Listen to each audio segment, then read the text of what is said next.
Salut les amis.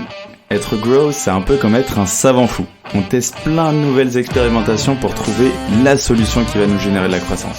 Quelles sont les bonnes stratégies à mettre en place? Quelles sont les méthodes qui marchent? Quel est le bon mindset à avoir? C'est l'objectif de Conseil de Growth, répondre à une problématique bien précise avec des solutions concrètes que tu peux implémenter dans ton business dès demain. Je suis Alexis Bouvet, cofondateur de la marque Tailleur et de l'entreprise Growth Hiring, et je te souhaite la bienvenue dans ce podcast qui t'apporte un maximum de conseils pour booster ta croissance. Bonne écoute! Bonjour à tous, bienvenue dans un nouvel épisode de Conseil de Growth. Et aujourd'hui, on est en compagnie de Anthony, ex-cofondateur de Emilia, et surtout aujourd'hui freelance Head of Growth, du coup pour pas mal de boîtes, notamment on travaille pour Infinity aujourd'hui, exactement l'ex-Germinal, on en a parlé juste avant. Et là, l'idée, c'est de traiter le sujet qui va être comment créer une séquence de mails qui déchire, parce qu'aujourd'hui, ça devient très compliqué, la partie outbound. Il y a pas mal de gens qui disent que même l'outbound meurt. Mais du coup, on a Anthony pour nous aider à créer ces belles séquences. Déjà, Anthony, comment tu vas? Bah écoute, ça va super. Merci pour l'invitation. Ça fait super plaisir de participer. Effectivement, on va essayer d'aller creuser un petit peu ce sujet parce que je pense que c'est un sujet assez intéressant aujourd'hui. Alors l'outbound, il est pas mort, mais je pense qu'il y a des petites techniques à mettre en place pour essayer d'aller creuser tout ça. Génial, parfait. Est-ce que tu peux te présenter rapidement pour ceux qui ne te connaissent pas encore? Ouais, carrément. Alors du coup, je m'appelle Anthony, je suis grosse marketeur depuis maintenant 5 ans. J'ai commencé en cofondant une boîte, donc Bridgers. À la suite de ça, on a monté un logiciel qui s'appelle Emilia. Donc c'est un petit peu là-dedans que j'ai fait mes armes. J'ai un peu compris comment fonctionnait le code mailing puisque bon, on a lancé la solution pour. J'ai testé, retesté et retesté plein de séquences pour plein de mondes différents.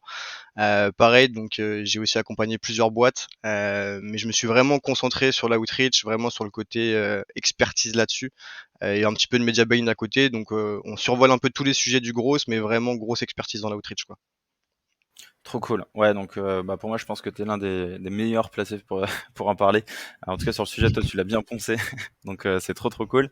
Rentrons directement dans le vif du sujet. Et justement, je voulais savoir, quelle est selon toi la bonne approche quand on envoie des mails aujourd'hui, surtout, parce que, comme on disait, il y a une tendance qui commence à s'inverser. Ça devient un canal un peu plus difficile. Donc, il y a des bonnes pratiques à avoir, mais en tout cas, une meilleure approche. Ouais, carrément. Déjà, je pense qu'avant de commencer par les bonnes pratiques, on va surtout commencer par les mauvaises. Aujourd'hui, tu as énormément de gens qui utilisent l'automatisation. Enfin, on sait que ça s'est vraiment démocratisé. Donc, les automatisations robotisées, celles qui transpirent à plein nez l'automatisation, celles-là, faut un petit peu les oublier. Parce qu'aujourd'hui, on a tout simplement assez, en fait, de passer pour des numéros sur une liste. Après, bon, si tu fais partie un peu des 1% qui ont une offre un peu irrésistible, tu peux te permettre encore les méthodes un petit peu à l'ancienne, donc full automatisé. Ça cartonne, mais c'est pas vraiment une folie. Tu t'appuies tout simplement, tu vois, sur la douleur, le bénéfice, un petit peu la projection, une petite douche de personnalisation et puis ça peut passer crème. Par contre, aujourd'hui, tu vois, faut se différencier. Si tu fais partie des 99% des entreprises qui eux ont une proposition de valeur un petit peu concurrentielle, je pense aux agences de SEO, je pense aux agences de com, notamment des logiciels aussi comme les nôtres. Là, va falloir que tu passes un petit peu sur autre chose, donc ce qu'on appelle une approche 100% automatisée, surtout hyper personnalisée. Le but, c'est de te centrer en fait sur ton prospect, de comprendre vraiment ses points de douleur, de savoir en fait ce qu'il recherche, mais surtout de mettre un petit peu d'humain à l'intérieur. On se rend compte que de plus en plus, les gens vont se dire qu'un hello, bonjour first name, ça va être de l'automatisation.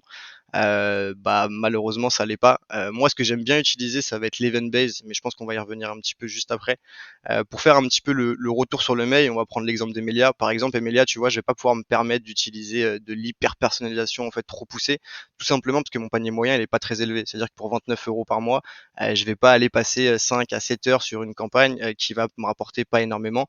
Par contre, si le panier moyen il est super élevé, là, ça va être intéressant de prendre le temps de se baser un petit peu sur qu'est-ce qu'a fait la personne, comment elle l'a fait, pourquoi elle l'a fait, le past expérience aussi très important. Donc on a une petite technique avec certains icebreaks qu'on vient utiliser. Donc notamment moi j'aime bien utiliser 4 à 5 icebreaks dans les mails. Donc ça peut paraître beaucoup, mais c'est vraiment comme ça qu'on arrive à se différencier. C'est cette approche-là en gros qu'il va falloir utiliser aujourd'hui et qui pour moi peut faire la différence, quoi. Trop cool. Et typiquement, là, les icebreakers que tu vas utiliser, c'est 4-5. C'est lesquels? Ça va être le prénom, ça va être l'entreprise, ça va être. Non, alors par exemple, tu vois, typiquement le prénom, l'entreprise, c'est des choses que je considère pas du tout comme des icebreaks. Ça va être de la personnalisation parce que c'est sûr que ça va nous aider. Donc toujours hello, first name, c'est super intéressant. Maintenant, nous, ce qu'on va plutôt utiliser, ça va être, imaginons, je sais pas, le past experience. Celui-là, je l'aime bien. Donc en fait, le premier, imaginons, hello, j'ai vu que tu utilisais, je sais pas, cette solution, c'est super intéressant. Est-ce qu'on peut en parler? Des choses comme ça, en fait, de vraiment contextualiser ton approche. Comme je te dis, le first name, le titre, le tout ça, on va vraiment pas le considérer nous entre guillemets comme un icebreak, plus comme une variable. C'est des choses qui sont très intéressantes, tu peux les utiliser, mais ça marche de moins en moins et enfin, beaucoup de personnes en fait sont à même de penser que ça c'est la solution magique entre guillemets dans les séquences de call mail. Pas du tout, tu vois. Le bonjour first name, il est vraiment enfin un peu à proscrire. Comme pareil dans une séquence de mail, on parle pas de soi en fait. Le but c'est de créer une relation. On va jamais vendre sur un premier mail, ça n'existe pas. Les personnes qui te diront bah écoute là aujourd'hui moi j'arrive à vendre sur un premier mail, c'est très compliqué. Ou à part oui sur un petit peu comme je te dis un logiciel à 20 balles, ouais là tu arrives à le vendre, c'est un peu plus facile parce que les gens vont aller cliquer, ils peuvent le tester. Maintenant, le but, c'est que, en fait, quand tu vas créer ta relation avec la personne, derrière, il va falloir aussi que tu mènes des actions. Moi, dans mes séquences de code mail, souvent, je vais passer quelques call calls. Je vais souvent aussi un peu regarder qu'est-ce qui s'est passé. Une personne qui clique sur un lien, qui arrive sur une page, mais qui derrière convertit pas, c'est peut-être pas forcément le mail, mais peut-être la page aussi, tu vois, qu'il faut aller regarder. Donc, il y a plein de choses à prendre en compte, mais on aime bien aussi aller segmenter les séquences dans le sens où j'ai un mec qui a cliqué 2 fois, entre guillemets, sur une page. Bah, je sais que celui-là, je vais peut-être le sortir de cette séquence-là, le mettre dans une autre pour lui amener de la valeur, un webinar, peut-être quelque chose qui en ce moment lui parle. Donc c'est vraiment de la contextualisation. Euh, Franchement, les 6 P de Robert Cialdini le définissent très très bien. On sait qu'on aime bien les utiliser aussi dans les mails, histoire de vraiment pousser au maximum le fait de comprendre qu'est-ce que veut le prospect et pourquoi. L'event based, je t'en parlais juste avant, mais c'est quelque chose qu'on utilise beaucoup entre guillemets chez nous. Parce que ça te permet en fait justement de trouver le point de douleur. Aujourd'hui, il y a des prospects qui ont l'intention d'acheter chez toi, mais peut-être pas aujourd'hui. Donc le but c'est de trouver quand est-ce qu'il va vouloir acheter ou surtout quand est-ce qu'il est intéressé par ton produit. Donc ça me permet facilement, moi entre guillemets, de repérer les choses. Imaginons, je vends du Emilia, bah, j'ai un concurrent qui s'appelle Lemnis, enfin que je considère même pas comme un concurrent, mais je peux aller me baser chez lui, je sais qu'il fait beaucoup d'événements, bah, de temps en temps je peux aller regarder ce qu'il fait, voir que des gens bon, ont aimé entre guillemets ces posts ou ont aimé un sujet qui a été mis en place qui parle de code mailing, bon bah moi je sais que ces personnes-là peuvent être touchées par ce que je suis en train de voir aussi de mon côté. Ça me fait un bon icebreak personnalisé. Hello, j'ai vu que tu étais intéressé par un sujet chez nanana. Là, on aime bien faire ça et là, c'est un peu plus impactant, quoi. Ouais, c'est ça, tu essaies de trouver du coup des signaux, des comportements en fait qui vont te permettre d'enrichir tout simplement ta séquence. Les icebreakers, du coup, vu que tu en cites, bah, tu dis qu'il y en a 4-5, ça peut prendre pas mal de temps. Donc, je trouve ça intéressant d'avoir ce que tu disais, tu vois, ce rapport. Est-ce que par rapport à mon produit, à cette offre, est-ce que ça vaut le coup, entre guillemets, de passer ce temps-là pour le Ouais. revenu qui va être potentiellement généré? Mais imaginons qu'on a un bon panier moyen et qu'on a envie de prendre ce temps-là. Comment tu vas chercher tes icebreakers? Tu vas les chercher seulement sur LinkedIn? Comment tu vas faire en sorte d'essayer de les optimiser? Est-ce que tu vas utiliser de l'IA? Comment ça se passe chez Ouais. toi? Alors effectivement, on peut utiliser un petit peu d'IA. Maintenant, le problème de l'IA, enfin le problème de l'IA, en gros, tu as des solutions qui vont être très bien, mais qui vont te donner des icebreaks un petit peu génériques. C'est-à-dire que c'est des choses qui vont passer, mais qui vont pas forcément faire la différence, en tout cas pour moi, de ce que je ressens sur les logiciels. Du coup, ce qu'on a fait, nous, de notre côté, c'est que moi, j'utilise en gros, N8N, qui est un logiciel un petit peu d'automatisation, où dessus, on a plugué ChatGPT. Tout simplement, je lui ai appris à parler comme moi. C'est-à-dire que j'utilise souvent une petite phrase qui va être j'ai vu que ce que tu avais fait était très intéressant, des choses comme ça. Donc en fait, je l'ai entraîné un petit peu à parler selon ce que moi je désire et effectivement, je vais lui mettre des mots-clés à l'intérieur. Un que j'aime bien utiliser, ça va être le premier, je te dis, le past experience, des choses comme ça. Donc effectivement, je vais trouver sur LinkedIn. Maintenant, ma machine, moi, elle va aller un petit peu partout sur Internet, dans le sens, ça peut être des articles de blog que je peux trouver sur du Quora, des choses qui ont été mis à droite, à gauche.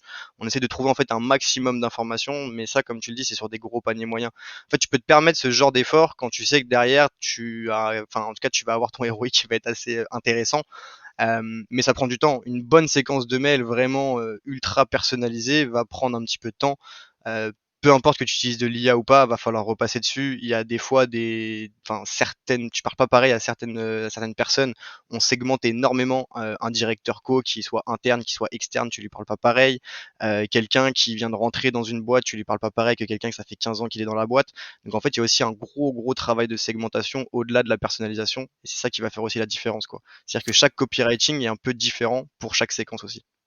Ouais, c'est ça, on y revient toujours à cette segmentation et ce clinage de ta liste au début. Si ta liste ou ton segment n'est pas bon, dans tous les cas, ça sert à rien de faire des séquences. Ouais. Euh, c'est déjà le premier gros travail à faire, c'est bien de le rappeler. Et du coup, aujourd'hui, tu as tout automatisé.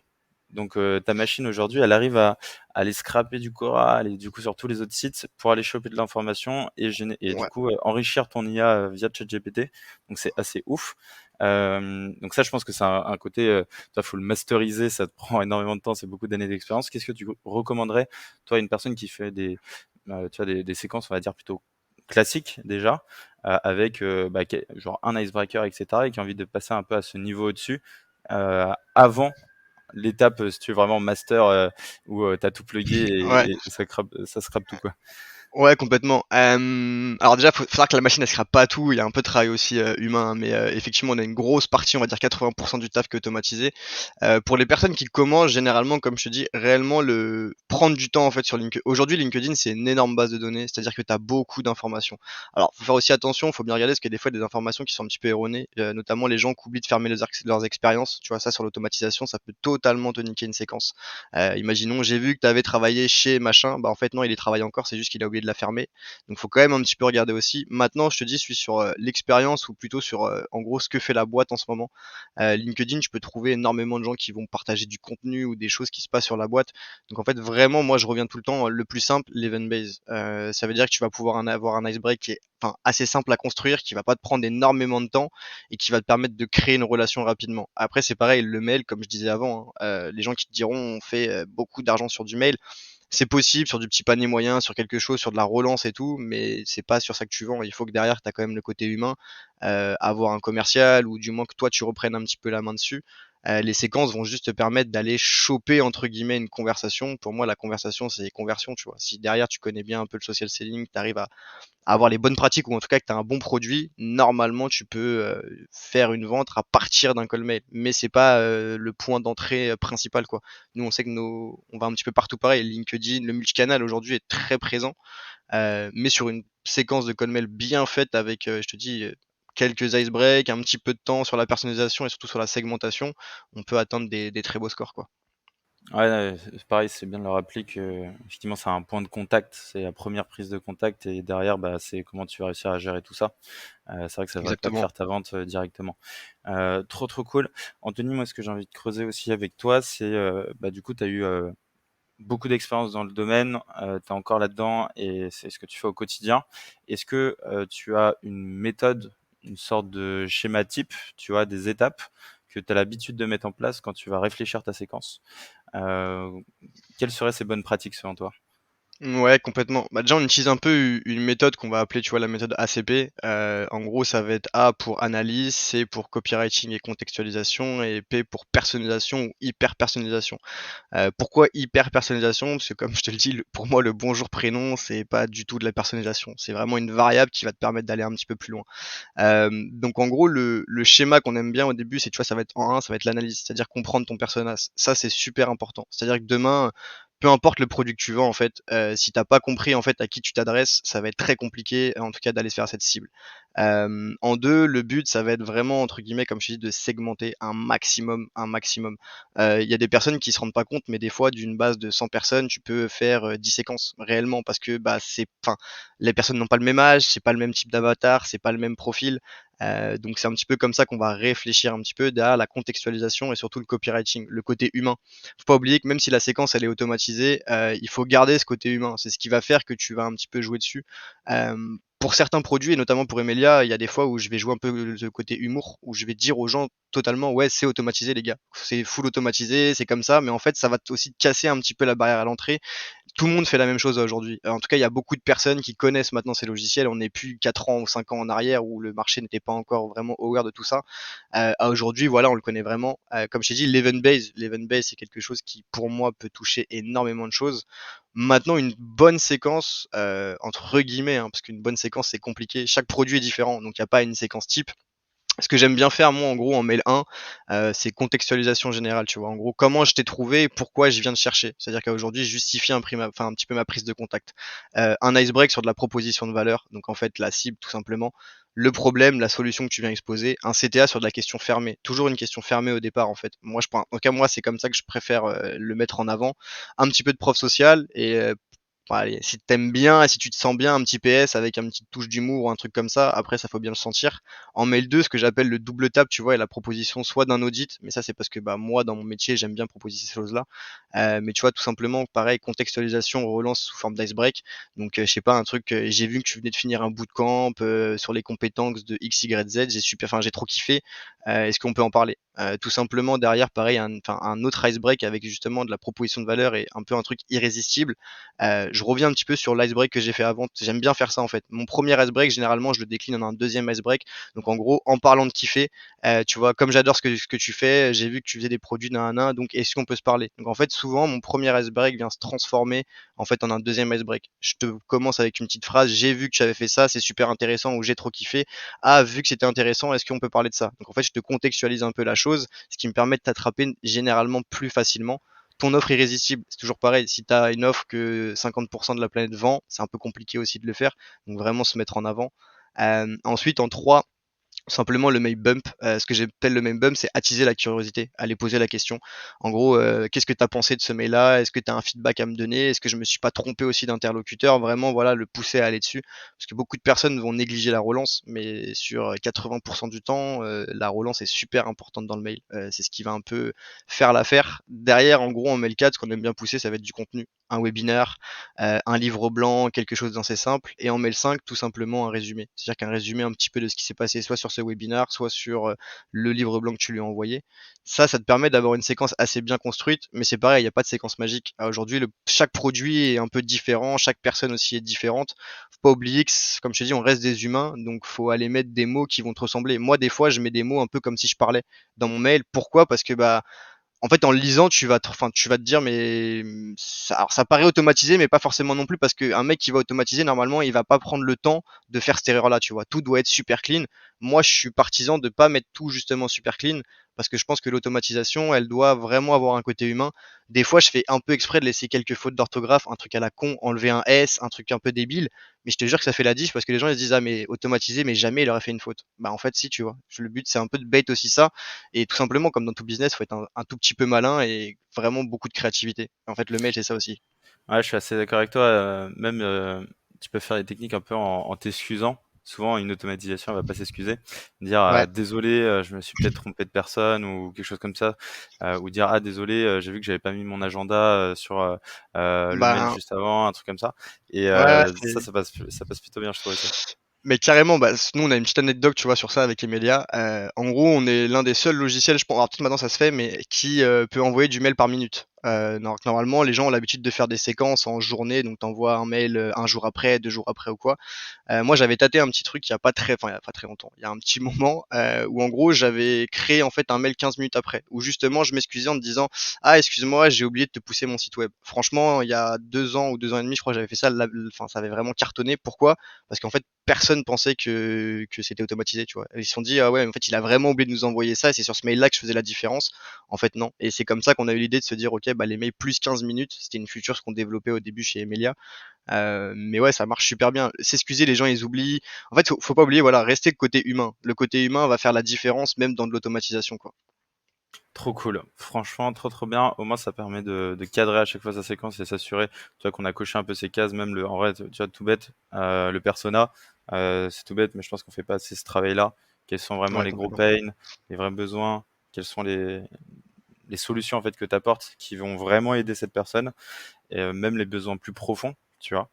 Mm, Donc mm. c'est trop trop bien de faire cette étape-là déjà en premier. Est-ce que tu as des recommandations, des conseils que tu pourrais nous apporter en plus pour vraiment maximiser notre impact? Ouais.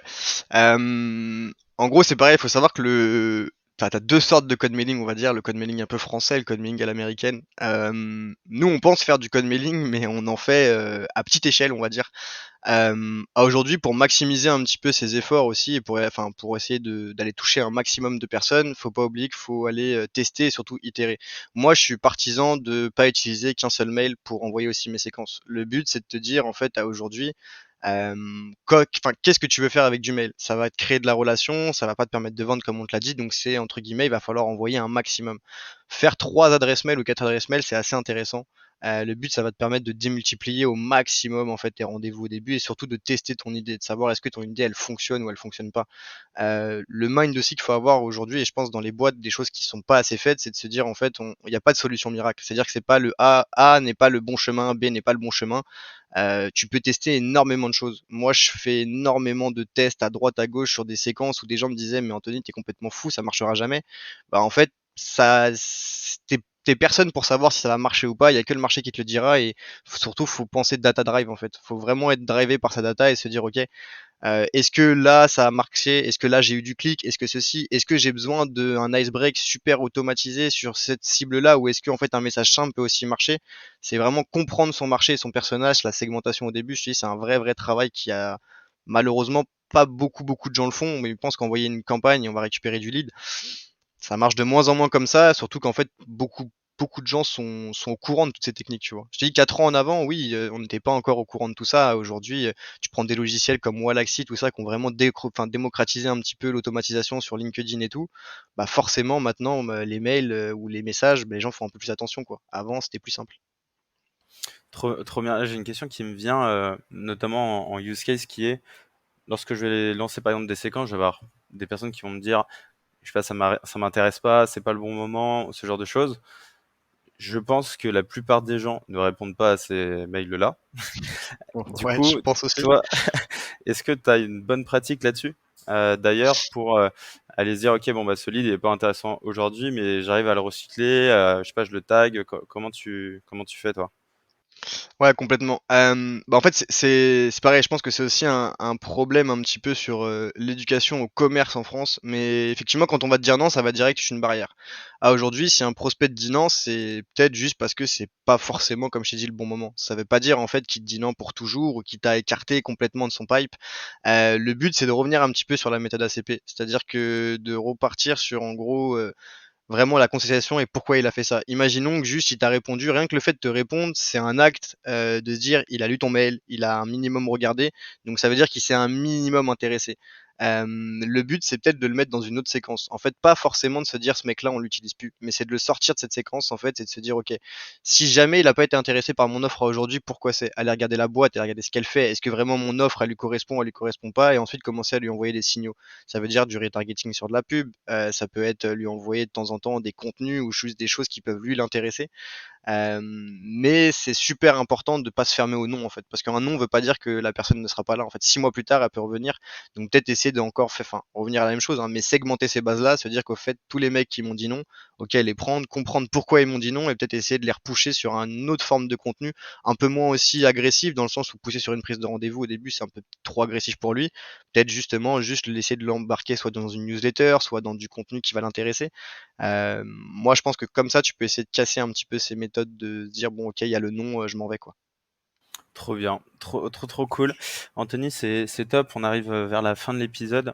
Je voulais savoir, Carrément. est-ce que tu avais soit des derniers conseils d'amis ou un dernier conseil d'amis pour ceux qui nous écoutent? Ouais, bah, le vrai conseil en vrai, je pense qu'il n'y a pas de méthode secrète, c'est de tester, tout simplement. C'est-à-dire, à aujourd'hui, si vous avez des offres ou en tout cas si vous voulez tester une offre, bah, le mieux c'est de mettre les mains dedans, de comprendre comment elle fonctionne ou qu'est-ce qui se passe à l'intérieur et de se dire: «OK, bah, je prends les bonnes actions derrière». Un peu ce mindset de gros et c'est pour ça un peu qu'on est là, mais de se dire: «Voilà, en fait, il y a pas de recette magique. On teste, on voit si ça fonctionne pas, on reste pas enfermé dans cette idée aussi et on passe à autre chose. Des fois, des gens ont du mal à se dire putain, j'ai monté un truc pendant des mois et ça marche pas. Bah, si ça marche pas, il faut peut-être essayer d'autres solutions. Donc vraiment, le but c'est essayer, tester et comprenez par vous-même plutôt que de regarder aussi. Il y a pas mal de conseils à droite à gauche, mais le meilleur conseil que je te donne, c'est voilà, teste toi-même et tu vas mieux comprendre ton marché, quoi. Trop cool, très très bon conseil. De toute façon, on revient toujours au mindset, super important. Génial. Bah, merci à C'est toi, ça. Anthony. C'était trop cool. Très content d'avoir fait cet épisode. Peut-être qu'on va se voir du coup bientôt les prochains jours au Brésil. Ça pourrait être top. Peut-être. Ouais. Et sinon, bah, je te dis à très vite et prends soin de toi. Ok, merci. Ciao, salut. Salut, ciao. J'espère que cet épisode t'a apporté de la valeur. Si tu veux me motiver et me soutenir pour faire encore plus de contenu, tu peux mettre 5 étoiles sur Apple Podcast et me confier tes problématiques en commentaire. Tu peux aussi le partager autour de toi si tu penses qu'il peut aider. On se retrouve la semaine prochaine pour un nouvel épisode. En attendant, prends soin de toi.